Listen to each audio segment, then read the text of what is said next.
Okay,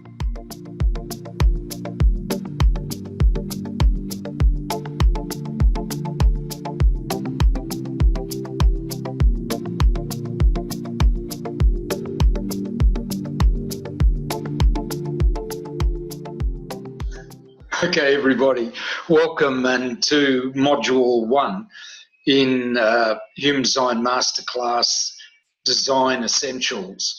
And Module 1 forms part of 7 modules that go into the technical stuff. So it'll get a bit technical, but I'm going to make it as relevant and practical and enjoyable as I can as we go through this. So you get all the technical information, but you've got a really good perspective on what you're actually dealing with rather than just feeding your mind full of entertaining information. So the first module is called the Human Design Chart, and it's clear evidence that you are unique. Because you'll notice as we look through a few charts, they're different. We're not going to go into the details, but just as I show you the charts, you'll see, wow, that, and we'll flick back and forward, you'll see how different they are. And that reflects one of our greatest assets as human beings, is we're different. We bring something unique to the table. We're here to add value, every single one of us, to the experience we're having as human beings. And within that, we each have a unique way of operating, which the Human Design Chart identifies really accurately. And you can use that as much as you need to get the information you need to be able to enjoy operating effectively the way you're designed to do that. So it's like a map. It's a map of you, but like any map, when you look at it, it doesn't really, that's not the experience of being in that suburb or country or province. You look at the map and it gives you an idea, and then you go out and explore the territory. And the more you explore, the more the map becomes helpful. And after a while, you get a real sense of what the territory is, what this suburb is like, what are the features, what is good to grow in this land. You get that, and you refer back to the map, and it's even more useful because you can identify areas you need to explore more. You can identify areas where you could build a house or a town or a city, where a dam would be good, where fields would be good, which would be a great tourist location, where it'd be a great place for recreation or hunting or, kayaking or anything like that. Well, this is what you're doing with you. Learning how to enjoy what you already have, what you've been gifted with, and learning how you can get the best out of it. And when you share it with other people, they can get the best out of you, or you can give generously of who you are to them. So that's what this is about. And keep that in mind as we look at something that's going to look like an electrical wiring diagram, And to some people it'll be like, whoa, and other people, they'll get right into it because it's very interesting and, you can do good things with it, and it'll be different for each of you. But what it is as useful to you as you can make it by applying it to your real life experience and helping you sort out what's going on and how to get the best out of what you have. Okay, so let's screen share. Now, this is a human design chart. First thing, there's a column here that's in black. It's got personality at the top. There's a column here. The numbers are in red, and it's got design on top. And then there's this thing in the middle that, as I said, looks like a wiring chart for an electrical circuit, and it's got a head here, so I guess this is something to do with a human being. Well, this is a human design chart. Now, they can look really different. They'll all have 2 columns, but what's going on in here is going to change from person to person. Which means everyone's different, everyone operates uniquely, everyone has something to bring to the table, and everyone has something they need or a particular way of receiving what they need. So here's my business partner, Darryl, me, Darryl. You can see the difference. Here is one of my sisters, Marion. Now, you look at that, and every single triangle and square is coloured. And yet here is a friend of Darryl and mine, Christopher, and every single triangle and square is white. And yet there are still these black and red colours. And when you start looking into it, oh, this is connected to this. Oh, this is connected to this, to this, to this, to here, to here. You start beginning to say, this chart is about what you have and the relationships between all the things that you have. In every chart, you've got 64 numbers arranged in exactly this form. 64 will always be up here. Number 1 will always be here. Number 2, here. 40 over here. 30 over here. So what you have here is 9 triangles and squares. What do they represent? They represent 9 energies. 9 energies that we as human beings these days have, that we can work with. 9 very distinct energies, from that triangle up the top, which is how you tune into other people's thinking, down to that square at the bottom, which is your connection with physical energy, things like adrenaline and grounding yourself and being physical. You know, these are 9 different energies that you work with: emotional energy, instinct, response, so you can be responsible, your will, how you express yourself, etc. We'll go into all of these things, how you think, you know, your identity. So you've got those 9, and each one of them have a group of those 1 to 64 numbers. The top head center, the one up the top here, has 3 numbers. The throat, the one at the throat here, has 11. And each of these numbers is a function within that energy that you can have either open and receptive or switched on in a very particular way. So it operates always in that particular way. So you've got these 9 energies, 64 numbers, and the numbers connect up and relate. So whatever number you're at, 6 can get to 63, but it's got a variety of different options. Actually, it has to go through here, and then it can go up here, up here, up here to 63, or it can go any number of variety of ways. So some of them have a lot of options, others don't, but this is a map of how it works and how the energy can flow between the different parts of you.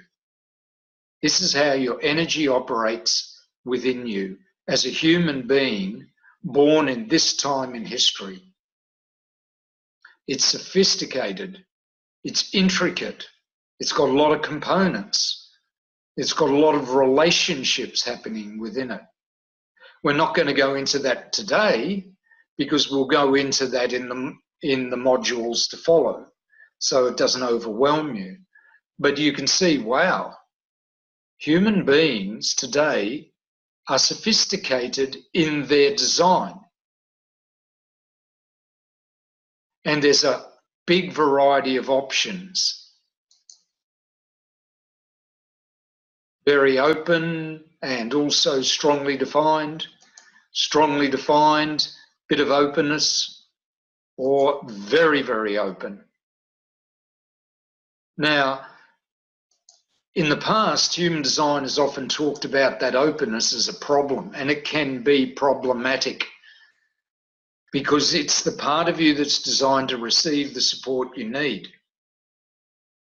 It's receptive, it's attractive, and it needs to be selective because when you're open like that, so much can come in. So you need to be discerning with it. And the big thing is don't try and do receiving. In other words, don't try and do where you're designed to receive help and support. But you don't do that by taking on everything, because that's where things get messed up. Either taking on too much or trying to do what you're designed to receive from other people. Very important point I'll go into, because that turns your chart from what it's been described as before as the coloured stuff is the good stuff that you're supposed to do, and the white stuff is the problem. No, it isn't. It can be, but it's not designed to be. It's meant to be your greatest asset. Really let that in. That white stuff, the stuff that isn't fixed, is your greatest asset. It can be your greatest problem, for sure. But when you get it right, when you start operating the way you're designed to, it's a huge asset. Now, looking at the chart, how does all this stuff get coloured and whatever? Well, you'll see there's numbers here, and some of them, like 50 here, has nothing.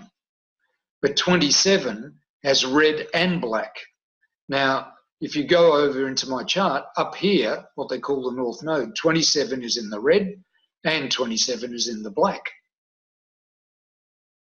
So that part of me is defined, and it gets coloured to reflect either from this side or from this side or both.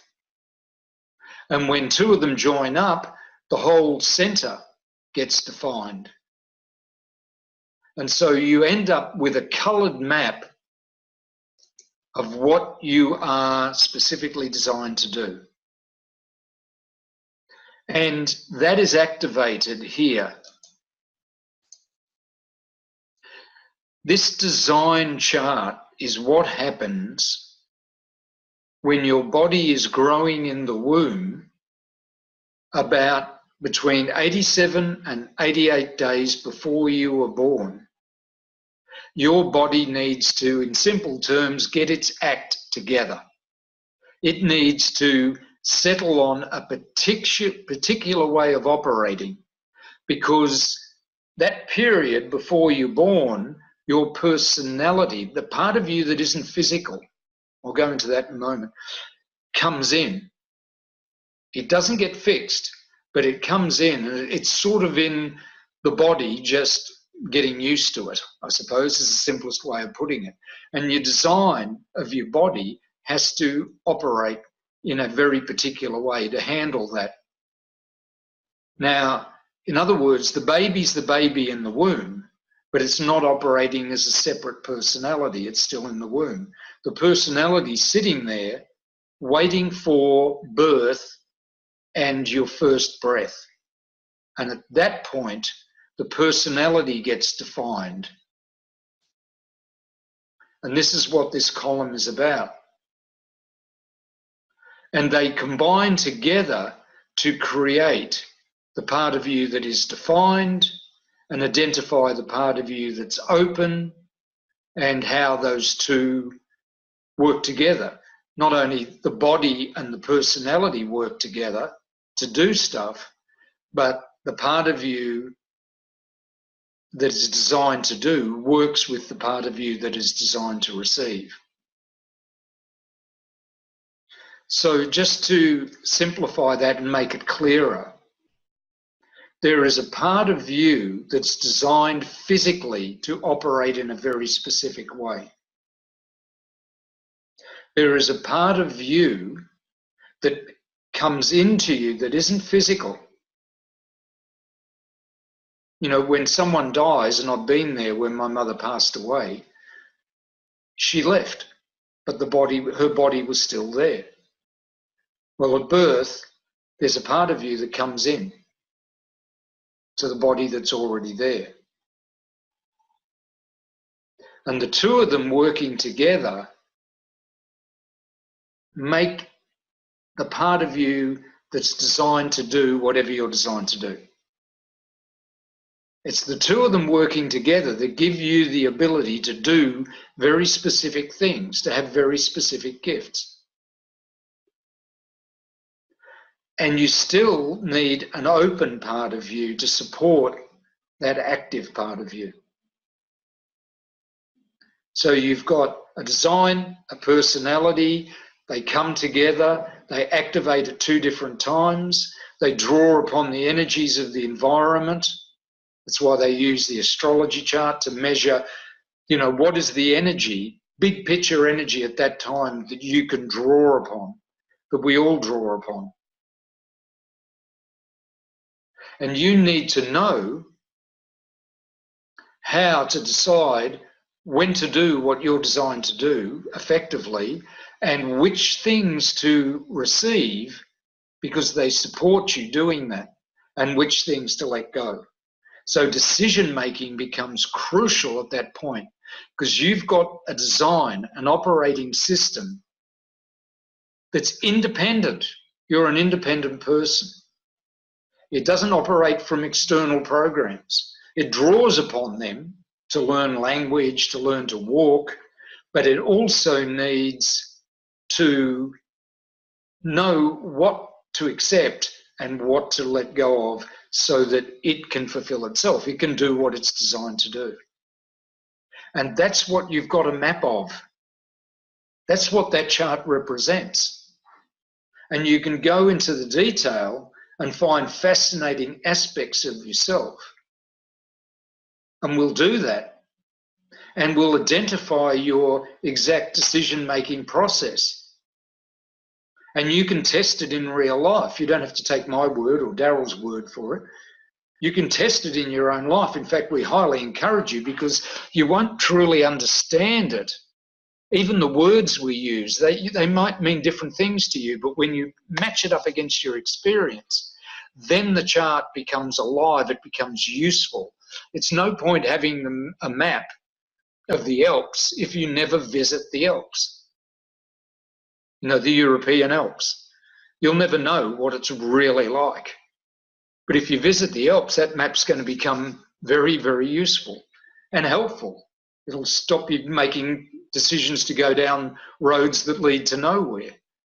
It'll help you find the town you're looking for, the hotel you're looking for. That's how pragmatic this is. And therefore, you can enjoy what you're here to do, enjoy learning how to receive what you need and let go of what you don't, let other people have it.